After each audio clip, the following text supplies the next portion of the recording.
संस्कृत दर्शन channel में आप सभी का स्वागत है। अविभाव समास हमने समाप्त कर दिया है। कुछ मित्रों को विभाव समास की अंतिम कड़ी शायद अच्छी ना लगी, क्योंकि मैंने वो वीडियोस कैमरे से नहीं बनाए थे, लैपटॉप से सीधे बना दिए थे आपके लिए। और इसलिए बनाते कि उसमें समय बर्बाद करने से मुझे नहीं लग रहा कोई लाभ है। जो समझाना था मैंने लगभग 4 से 5 शब्दों की जो सिद्धि है वो समझाने का प्रयास किया है, और सारी सिद्धियाँ उसी की तरह हो जाती हैं। एक या 2 सूत्रों का फर्क रहता है, और बस बाकी सब जो की तो होती है। इसीलिए मैंने अलग से समझा दी थे। ऐसे ही इसमें ही मैं कोशिश करूंगा कि आपको सारी की सारी वीडियो के माध्यम से समझा दूं। फिर भी कुछ रह जाती हैं तो मैं उनको सोचूंगा लैपटॉप से जैसे मैंने बताया है वैसे ही बताऊं। बताने योग्य चीज है, केवल आपको शब्दकोश देना है और कुछ नहीं। तो आप ये मान के चलिए, अविभाव समास को यदि नहीं जाना है तो ये एक एक शब्द जो होता है वो मैंने समझा दिया है। उससे ज्यादा मैं ना लघु सिद्धांत से समझा रहा हूं, ना सिद्धांत कौमुदी से समझा रहा हूं, ना अष्टाध्यायी समझा रहा हूं, ना केवल किसी और किताब से। मैं सभी को मिक्सचर करके समझा रहा हूं जिससे कि कुछ छूटे ना। इसलिए बहुत सारे उदाहरण हो जाते हैं। सभी को इकट्ठा कर लेता हूं, ना तो सूत्र छूटते हैं और ना ही आपके एक भी उदाहरण छूटता है, और जो कि तो आपके उदाहरण आ ही जाएंगे। कुछ मित्रों की नाराजगी है, वो नाराजगी सही है उनको अपनी जगह, क्योंकि बहुत सारी वीडियो मैंने ऐसी बनाई है, लैपटॉप से शुरुआत किया है और धीरे धीरे वो भी आपको समझ में आ जाएगा। आज हम तत्पुरुष को शुरू करने जा रहे हैं। मैंने सोचा था आपको कुछ अनुवाद करा दूं, लेकिन मुझे नहीं लगता कि आपको अनुवाद करने में कोई रुचि है, और मुझे भी कोई रुचि नहीं है। आपको रुचि नहीं है तो मुझे कोई जरूरत नहीं है, मैं कभी और फुर्सत मिलेगी तो देख लूंगा उनको। तत्पुरुष समास को सीधे चलते हैं। इसमें मैं फिर कुछ सूत्र दूंगा, ये बहुत बड़ा है। समास का 70% भाग ये तत्पुरुष समास से ही घेरे हुए हैं। इसलिए तत्पुरुष समास को यदि आपने ढंग से जान लिया तो सभी समास जान लिए। इसको जानना बहुत अनिवार्य है। अविभाव समास में केवल एक सूत्र था, इसमें हजारों सूत्र लगेंगे और आपको कंठस्थ करना, हजार तो नहीं, लगभग 50-60 सूत्र इसमें लगेंगे। वो मैं बता दूंगा कितने लगेंगे अभी। तो जो पहला सूत्र है इसमें तत्पुरुषः, यही सूत्र है, ये अधिकार सूत्र है, और ये तत्पुरुष समास को अधिकार में ले लेता है। अर्थात यहां से जो भी आगे अष्टाध्यायी के हिसाब से बताता हूं मैं तुम्हें, यहां से जो भी आगे सूत्र पढ़े जाएंगे वो तत्पुरुष समास, उनकी तत्पुरुष संज्ञा होगी, ये इसका तात्पर्य है। और ये दूसरे अध्याय का पहले पाद का और शायद 22वां सूत्र है। ठीक है, दूसरे अध्याय का पहले पाद का 22वां सूत्र है। हो सकता है 21वां हो, 22वां हो, देख लेंगे, आप देख लेना जो भी है। और शेषे बहुव्रीहि, शेषे बहुव्रीहि, ये आप देख लेना। इसको बताने का कोई मकसद नहीं है, केवल आपको जानकारी के लिए बता रहा हूं। ये दूसरे अध्याय के दूसरे पाद का 22वां सूत्र है, शेषे बहुव्रीहि। तो यहां से लेकर के यहां तक जितने भी सूत्र आते हैं वो तत्पुरुष समास के अंतर्गत आते हैं, अर्थात वो तत्पुरुष संज्ञा में चले जाते हैं। अब यहां पर समस्या है, देखिए 22 समास से शायद 21 है, ये 21 या 22 जो भी है, ठीक है 21 है, यहाँ 21 लिख लीजिए। तो यहां से जो शुरू होता है पहले पाद में 21 से शुरू है और 22 पे खत्म है। इसमें जो है सूत्र टोटल वो लगभग 67 के करीब हैं, 67 या थोड़े ज्यादा होंगे। इसमें से ये निकाल दो जितने बचेंगे, फिर इसमें 22 हो गई है, दूसरे में 22 हो गई, इसमें 22 को जोड़ देना, इसमें से इसे घटा करके और इसमें 22 को जोड़ देना, या ये मान के चलिए 21 और 22 बात एक ही है, इसको कोई मतलब नहीं है जोड़ घटाने का। इतने लगभग 60 या 65 आपको सूत्र इसमें याद करने होंगे, और ये तो केवल अष्टाध्यायी के सूत्र हैं। आपको वार्तिक भी हैं, उसमें कुछ गण सूत्र भी रहेंगे। इसलिए तैयार हो जाइए, कमर कस लीजिए पूरा मेहनत करने के लिए, क्योंकि अगर चूके तो सब छूट जाएगा मामला।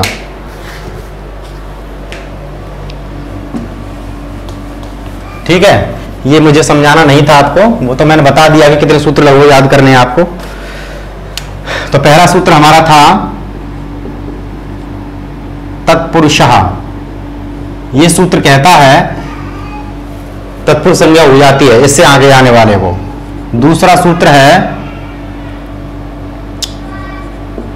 द्विगुश्च, ठीक है ना, द्विगुश्च अर्थात द्विगु जो समास कहे जाएंगे आगे आने वाले में, उनकी भी तत्पुरुष संज्ञा हो जाएगी, अर्थात उनकी दो संज्ञा हो जाएगी, एक तो तत्पुरुष संज्ञा हो जाएगी और दूसरी द्विगु संज्ञा हो जाएगी। तो द्विगु समास की दो संज्ञा हो जाएंगी, ठीक है। ये तो हो गए संज्ञा विधायक सूत्र। अब इससे आगे की बात करते हैं। इसमें जो पहला सूत्र लगता है द्वितीया, मैं इसमें डैश का चिन्ह लगा दे रहा हूं जिससे कि शब्द समझ में आ जाए, हालांकि है नहीं सूत्र में, सुविधा के लिए कर देता हूं ऐसा। श्रितातीत, पतित, गत, अत्यस्त, प्राप्त, आपन्नयी, ठीक है, यह सूत्र है। अर्थात द्वितीय विभक्ति के सुबंत का श्रित, अतीत, पतित, गत, अत्यस्त, प्राप्त और आपन्न, इन सुबंतों के साथ, ये सुबंत नहीं माने जा सकते एक तरह से, वैसे सुबंत ही हो जाते हैं सारे, क्योंकि हम कृत तद्धित समास से प्रातिपदिक संज्ञा करके उससे दोबारा से सुप्रत्यय का विधान कर देते हैं, इसलिए भी सुबंत हो जाते हैं, ठीक है तो वैसे ये कृदंत शब्द, लेकिन अब जब प्रत्ययों का अध्ययन कर रहे होंगे आप, और प्रत्ययों का अध्ययन कर ही चुके होंगे थोड़ा बहुत, मैं और कराने का प्रयास करूंगा बहुत जल्दी, सारी व्यवस्थाएं बना ली हैं, तो उसमें ये सुबंत ही हो जाते हैं। तो इन सुबंतों का द्वितीयांत सुबंत शब्दों के साथ में तत्पुरुष समास होता है। अब तत्पुरुष समास होता कौन सा है, अब तत्पुरुष समास के बारे में दो तीन चीजें और समझते चलें, वीडियो थोड़ा सा बड़े हो जाते हैं। तत्पुरुष समास का जो निरूपण किया जाता है वो लगभग 6 भागों में किया जाता है। एक तो सामान्य तत्पुरुष, दूसरा है नए तत्पुरुष, तीसरा है कर्मधारय तत्पुरुष, चौथा है प्रादि तत्पुरुष, पांचवा है गति तत्पुरुष, ठीक है, और छठवां है उपपद तत्पुरुष। ये तत्पुरुष के अंतर्गत आते हैं। ये 6 प्रकार के इनका निरूपण किया जाता है। इससे हटके जो बातें होती हैं वो सूत्रों के द्वारा होती हैं। यहां पर जो व्यवस्था दी गई है, चलिए इनको मैं हटा देता हूं, इनमें कोई मतलब नहीं समझाने का, ठीक है। तो यहां द्वितीय विभक्ति का प्रयोग किया गया है, तो पहली विभक्ति कहां चलेगी, ये दिमाग में आती है। तो समास को 2 भागों में बांटा जा सकता है। एक होता है व्याधिकरण,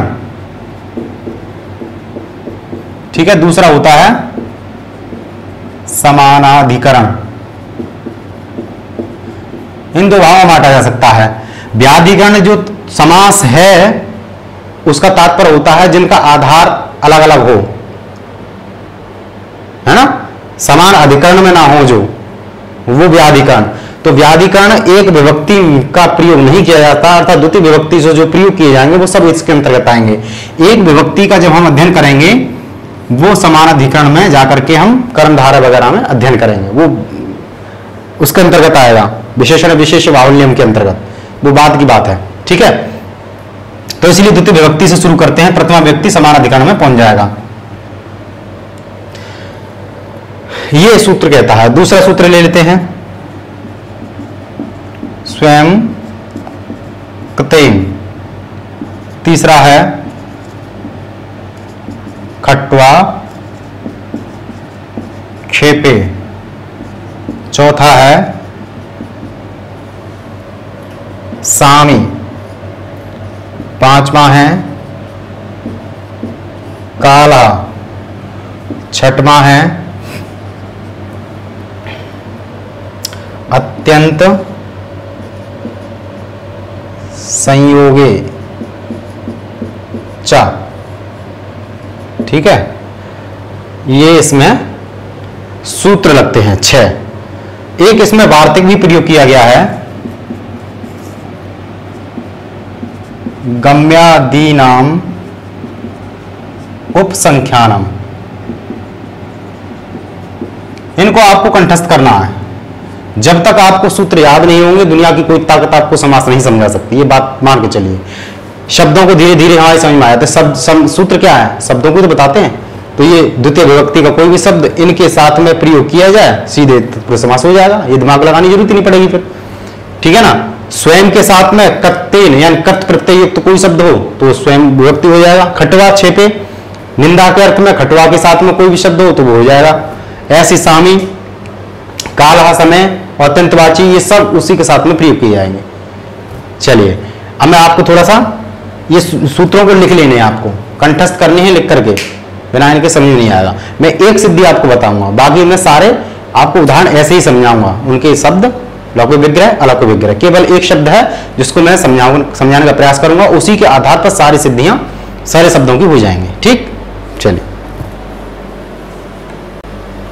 देखता हूं, जल्दी जल्दी समझाने का प्रयास करूंगा आपको, और जितना मुझे समय मिलता है उसके हिसाब से मैं सारे शब्दों को बताने का प्रयास करूं, जिससे कि ज्यादा से ज्यादा इसमें समास, आज द्वितीय विभक्ति वाला समास तो हो ही जाए कम से कम। इसको शब्दों को ले सकते हैं हम, सीधे सीधे शब्दों को ले लेता हूं श्रता से, क्योंकि द्वितीय विभक्ति का हम प्रयोग करेंगे और पीछे हम इन शब्दों का प्रयोग करेंगे।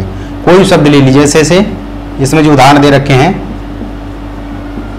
कृष्ण श्रितः एक, दूसरा है अतीत में कुछ भी अतीत लगा लीजिए, दुखातीत, बनातीत, कुछ भी लगा लीजिए, तो यहां हम बन शब्द प्रयोग कर सकते हैं, बनातीतः। तीसरा पतित, पतित मतलब गिरना, गिरा हुआ, किसी से भी गिरा हुआ हो, लेकिन द्वितीय विभक्ति का प्रयोग होना चाहिए। कूप पतितः, कुएं में गिरा हुआ। चौथा गया, गता मानी गया, तो क्या ग्राम गतः। पांचवा अत्यस्त, पड़ा गिरा हुआ या पड़ा हुआ या गिरा हुआ के मान लीजिए एक तरह से, इसमें भी कूप ही आ जाता है, कूप को मान लीजिए, कूपात्यस्त, ठीक है। प्राप्त, सुख प्राप्त। सातवां है दुख आपन्न।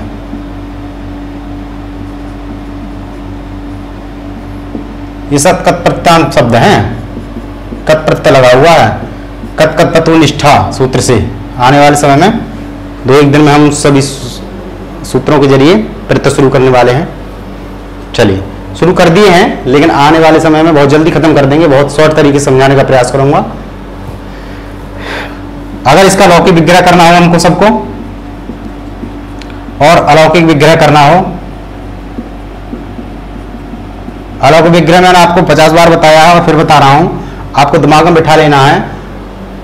जो लौकिक विग्रह होता है उसमें जो विभक्ति का प्रयोग होता है, उस विभक्ति का सीधा विभक्ति का प्रयोग ना करके उसमें प्रयोग होने वाले सुप प्रत्यय उसी विभक्ति उसी वचन के प्रयोग कर देते हैं, तो अलौकिक विग्रह हो जाता है।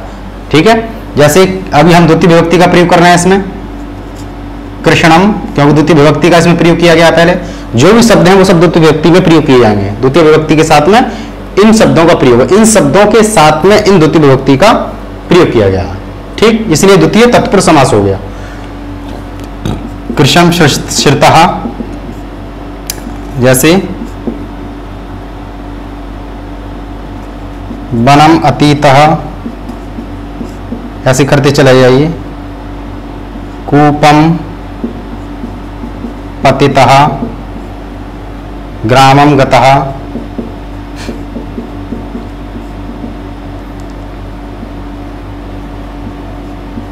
कूपम अत्स्यत,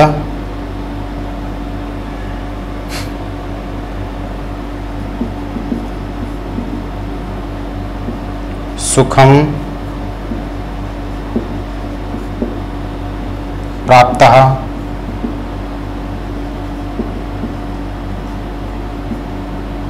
दुखम आपन्ना। द्वितीय विभक्ति का सीधा इसमें प्रयोग कर लेंगे तो कब बन जाएगा। एक बताऊंगा इसमें मैंने, कृष्ण कृष्ण शब्द प्रातिपदिक हो गया, लगा हुआ है, सु औ जस अम औट शस, यानी अम द्वितीय विभक्ति का एक वचन होता है, तो कृष्ण के बाद में हम इसमें अम लगा देंगे। फिर उसके बाद में श्रित है, श्रित शब्द किसका है, क्योंकि हम जानते हैं कि प्रत्यांत शब्द जो हैं कैसे रूप चलते हैं, वो राम की तरह रूप चलते हैं, तो ये विसर्ग लगा हुआ है सु, यानी कि सीधे सु पे चले जाएंगे, श्रित सु। ऐसे ही सभी में लग जाएगा, वन अम अतीत सु, कूप अम पतित सु, ग्राम अम गत सु, कूप अम अत्यस्त सु, सुख अम प्राप्त सु, दुख अम आपन्न सु, सीधे इसमें ये प्रयोग हो जाएगा। ठीक है, अब मैं आपको इसकी सिद्धि बता देता हूं, यहीं से हम चाहें तो इसकी सिद्धि कर सकते हैं। ये आपने सब उतार लिए होंगे, केवल मैं इसको छोड़ूंगा, आप ध्यान रखेंगे इसको, बाकी इसमें कुछ समझाने का नहीं है, एक जैसे ही हैं और एक जैसे ही सभी की सिद्धि हो जाएगी।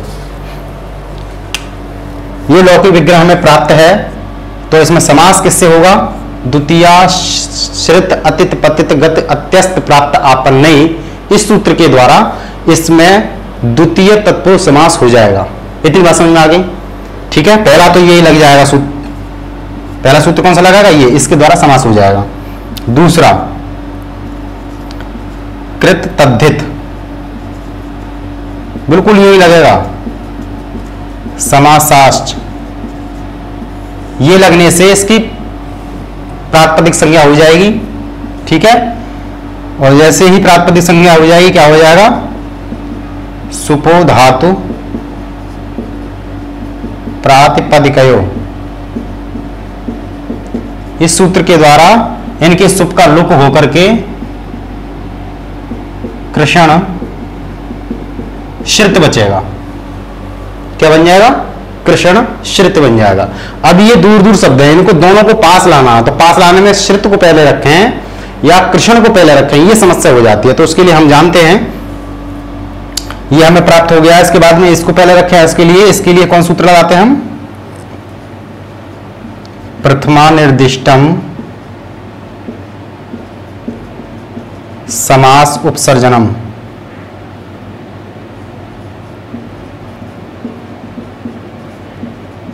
ठीक है, ये सूत्र लगता है, तो इसकी उपसर्जन संज्ञा हो जाएगी किसकी, जो प्रथमांत के विभक्ति के द्वारा सूत्र में निर्दिष्ट किया गया होगा।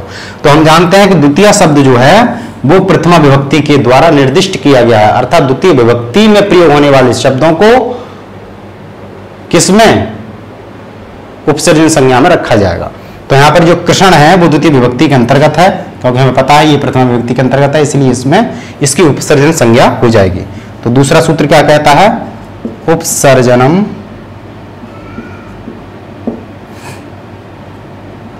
पूर्वम। ठीक है, तो ये अब ये पास में आ जाएंगे दोनों, कृष्ण श्रित हो गया। अब अगला सूत्र लगेगा, क्योंकि हमको कृष्ण श्रितः लाना है ना, सूत्र कौन, शब्द कौन सा था हमारा, कृष्ण श्रितः, ये वाला, ये सिद्ध करना है विसर्ग सहित। अभी विसर्ग नहीं है, तो विसर्ग के लिए इसकी क्या करनी पड़ेगी, एक बार फिर से प्रातिपदिक संज्ञा करनी पड़ेगी। तो एक देश विकृत मनन्य वत, इसके द्वारा इसकी प्रातिपदिक संज्ञा हो जाती है। दूसरा सुअ जस अम आउट, षष्ठाभ्याम विस के द्वारा इसमें कृष्ण श्रित और सु प्रत्यय हो जाता है। जब सु प्रत्यय हो जाता है तो सूत्र लगता है उपदेशे अजननाश का इत, उपदेशे अजननाश का इत, देख लेना इसमें पूरा, मैंने बहुत बताया है इसको कई बार। तो इससे क्या हो जाएगा, इसकी इत संज्ञा हो जाएगी, बचेगा हमारे पास एक और सूत्र लगा इसमें, तस्य लोपा, तस्य लोपा, उससे उसका लोप हो जाएगा। तो कृष्ण श्रित और सा, ये बचेगा। ठीक है, सही आ जाएगा। चलिए ऊपर लिख देता हूं इसको थोड़ा, यहां तक आपको समझ में आ गया होगा।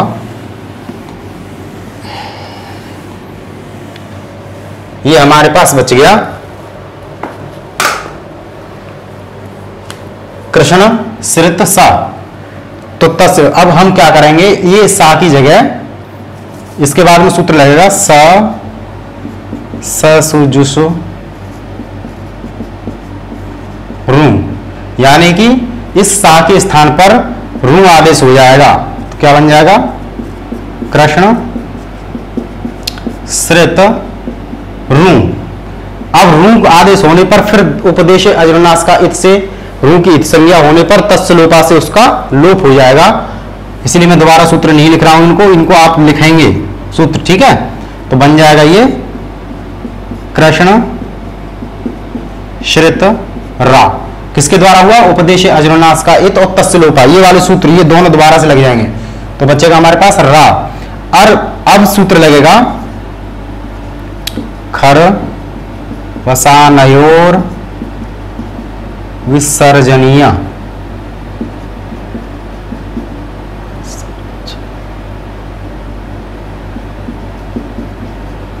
खर वसानयोर विसर्जनीय, देख लेना सही है गलत है, खर वसानयोर विसर्जनीय, ये सूत्र लगता है, इससे इस रा का क्या हो जाएगा, विसर्ग हो जाएगा, ठीक है।